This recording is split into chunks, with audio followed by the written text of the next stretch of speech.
In case of the Dye-George syndrome, correlation with the immunology, Harrison microbiology. In case of the Dye-George syndrome, in this disease there is the abnormal formation or absence of the formation of the third pouch. So these patients will present with the absence of the parathyroid 3 and as well as the thymus gland. And you know, if there is the parathyroid is absent, then there is the abnormality with the calcium metabolism due to the lack of the parathormone. So the patient will present with the hypocalcemia, which you know the patient presents with the tetany, carpopedal spasm, Trousier sign, Chvostek sign, these all the things. So the patients are presenting with the carpopedal spasm. Yes, the patients are presenting with the tetany features. Okay, and yes, thymus is absent, so the patient's immune system is also weak. He is having the more susceptibility for the infection. We will see later about this Dye-George syndrome. But yes, this is the correlation of the embryology anatomy with your immunology, Harrison as well as the microbiology. Now see here the fourth pouch. One more thing, that parathyroid 3 gland, yes, it is very close to the second arch. Just above this third pouch there is a second arch, and we have seen the second arch rapidly grows downside and fuses the all the second, third, fourth cleft. Because the second arch is growing rapidly, so this parathyroid 3 will go down and it will make the inferior parathyroid. So again we will see this MCQ later.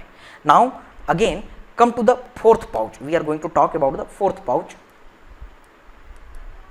Yes, fourth pouch, it forms the parathyroid 4, because it is the fourth pouch, that's a parathyroid 4. But during the rapid growth of the second arch, it is not affected by the second arch growth, so it remains upside, so it makes superior parathyroid gland. Few earlier books mentions that fourth pouch is having the dorsal part and the ventral part. Yes, the dorsal part, it forms the parathyroid 4, while the ventral part forms the lateral thyroid, which incorporate in the formation of the thyroid gland lobes. Okay, so this is about the pouches. Okay, again come to the same image for proper correlation with MCQ. Can you see recent pattern MCQ, AIIMS May 2017, developmental defect in which of the following structures can cause tetany and absence of the thymus gland? So definitely tetany and absence of the thymus gland. Here tetany is indicating the parathyroid gland, but the problem is parathyroid develops from the third pouch as well as fourth pouch. But another clue is given, thymus. Thymus means definitely and definitely your answer is third pouch. Now you have to see the image, and according to the image you have to answer. Can you see the yellow color means endoderm, the blue color means ectoderm, and this red or brown color is the mesoderm. Okay, so can you see this is the extraneucostotic meatus, and this second, third, fourth, they are getting fused by the cervical sinus. Yes, this is the cervical sinus. Okay, now see this yellow color structure, this is the first pouch tube, and this is the tympanic recess, middle ear cavity. This is the palatine tonsil, inner epithelial lining, and this is the dorsal part and the ventral part. Okay, this dorsal part is giving rise to the parathyroid 3, or you can say inferior parathyroid, while this part will give rise to the thymus. And again this is the dorsal and the ventral part. Okay, yes, this dorsal part is giving origin to the parathyroid 4 or superior, and this part will participate in the formation of the lateral thyroid according to the previous editions of the book. So here your answer will be the thymus and the parathyroid gland. So answer is the C. Your answer is C. Okay. Again, can you compare one more interesting thing? Yes, I am going to tell you with the same image about the pharyngeal membrane. Little information of the pharyngeal membrane. Very interesting fact. What is the pharyngeal membrane? Yes, the meeting point between the ectoderm endoderm with the little amount of the mesoderm between the two arches. Yes, can you concentrate here? Look at this part. Here is the ectoderm blue color, endoderm yellow color, and very little amount of the brown color mesoderm. So this is the membrane, pharyngeal membrane. So how many pharyngeal membranes are there? Yes, first membrane, second, third and fourth. 4 pharyngeal membranes are there. What happens in the adult human?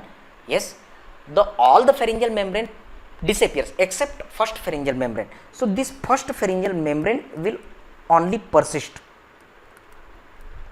So what the first pharyngeal membrane forms? See here, the first pharyngeal membrane is making one special structure which is having the ectoderm, endoderm as well as the mesoderm.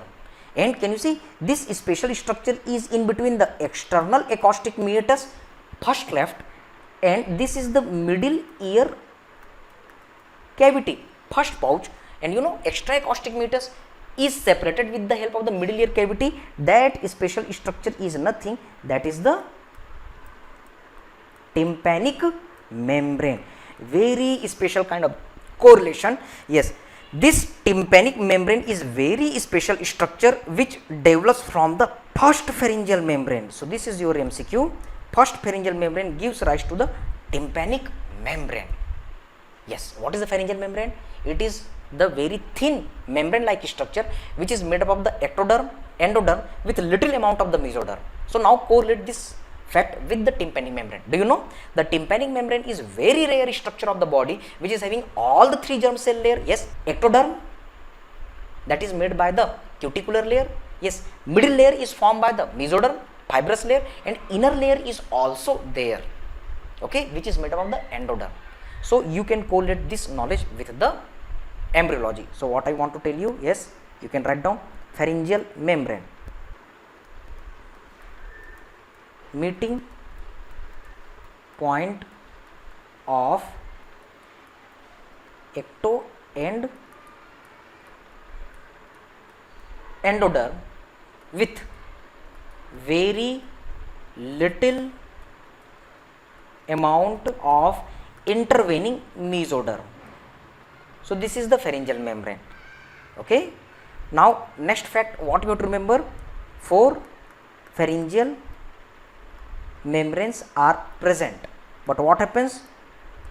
Only first pharyngeal membrane